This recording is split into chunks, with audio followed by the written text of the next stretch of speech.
All right, I'm texting with the guest you met at the top of the show, seeing if the police reached out to Nikki yet about the investigation into Gilgo Beach. She has valuable information. All right, Dusty, what do you got? Did they reach out to her yet? No. Martin from Centerport, New York. Oh, Centerport. No, well. Martin, what's your question, brother?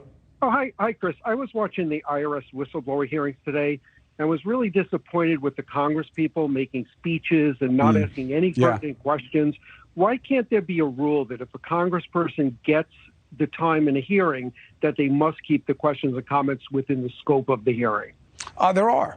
But look, this is what it is. And again, I don't want to come across as cynical. I am pro-public service. There are a lot of good people in Congress, okay, who are doing it for the right reasons. But we are at a point in the game where it's all about investigating your opponents. You can't expect fairness from those tribunals.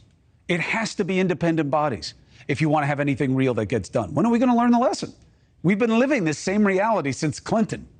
If the other side investigates you, you got trouble. If they investigate their own side, there's no trouble. Next. Next, we're going to go to Cindy from Fort Worth, Texas. Cindy, how you doing? Hi, Chris. Just fine. I just wanted to say that I'm, really tired of all the innuendo against Joe Biden. They've not, that I can find, I've not found any evidence where they have shown that Biden is a crook or corrupt. Now, maybe he's I don't disagree, but it's too early. It's too early. I haven't seen anything that Joe Biden knew or worked with or had anything to do. Hunter's texts are stupid and reckless, and there are probably explanations that go to his behavior and to his disposition. And I think the administration should have gotten in front of it, and they didn't, and now they're paying for it.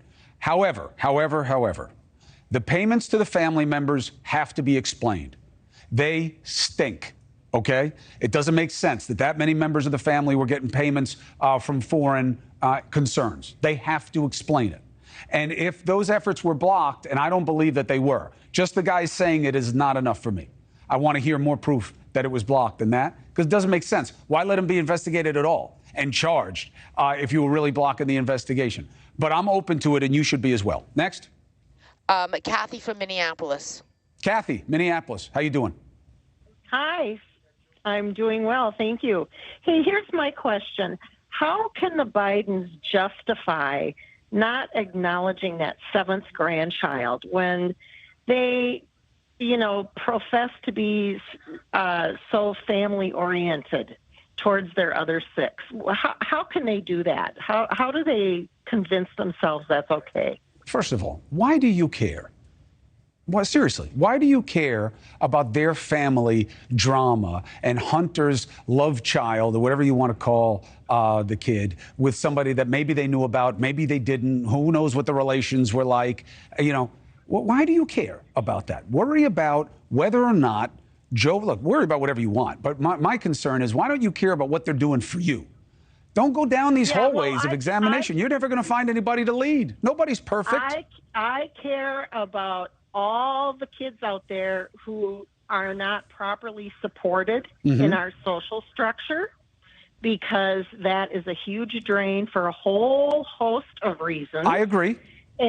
And I think that when they profess to be so family-oriented, it's very hypocritical to not acknowledge a grandchild. I hear you. I don't know that they acknowledge or they don't acknowledge. Absolutely, their legal responsibilities, ethical, moral responsibilities that Hunter Biden may or may not have been taking seriously enough, or rightfully so, and that's certainly something that could be scrutinized. Again, I don't care as much as many of you seem to about presidents' families and politicians' families. Everybody's family has trash and problems and drama. And I'm worried about me and my family and what the leaders do for me. Is there hypocrisy there? Yeah, if you want to see it that way, I get it. If you want to judge him for it and not vote for him, fine.